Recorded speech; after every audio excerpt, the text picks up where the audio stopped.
मेहनत का फल। एक गांव में दो मित्र नकुल और सोहन रहते थे। नकुल बहुत धार्मिक था और भगवान को बहुत मानता था, जबकि सोहन बहुत मेहनती थी। एक बार दोनों ने मिलकर 1 बीघा जमीन खरीदी, जिससे वह बहुत फसल उगाकर अपना घर बनाना चाहते थे। सोहन तो खेत में बहुत मेहनत करता, लेकिन नकुल कुछ काम नहीं करता, बल्कि मंदिर में जाकर भगवान से अच्छी फसल के लिए प्रार्थना करता था। इसी तरह समय बीतता गया। कुछ समय बाद खेत की फसल पककर तैयार हो गई, जिसको दोनों ने बाजार ले जाकर बेच दिया और उनको अच्छा पैसा मिला।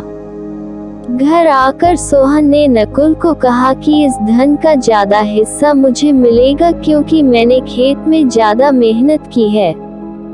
यह बात सुनकर नकुल बोला, नहीं, धन का तुमसे ज्यादा हिस्सा मुझे मिलना चाहिए, क्योंकि मैंने भगवान से इसकी प्रार्थना की, तभी हमको अच्छी फसल हुई।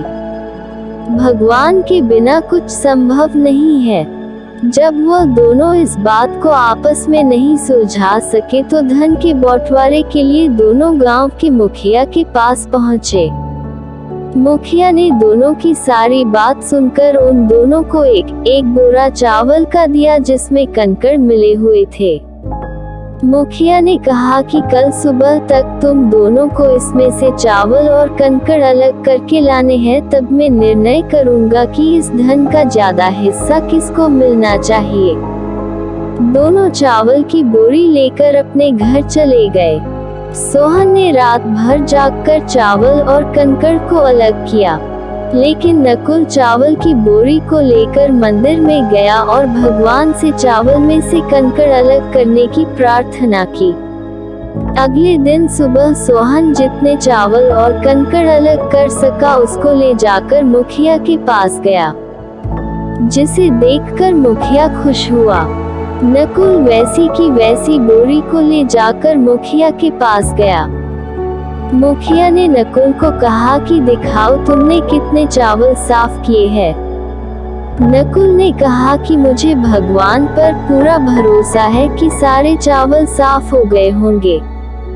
जब बोरी को खोला गया तो चावल और कंकड़ वैसे के वैसे ही थे।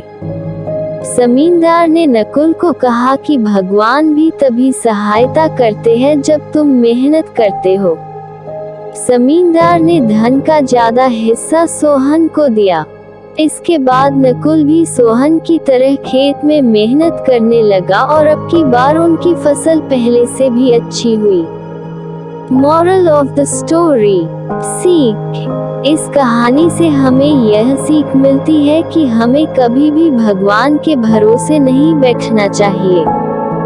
हमें सफलता प्राप्त करने के लिए मेहनत करनी चाहिए।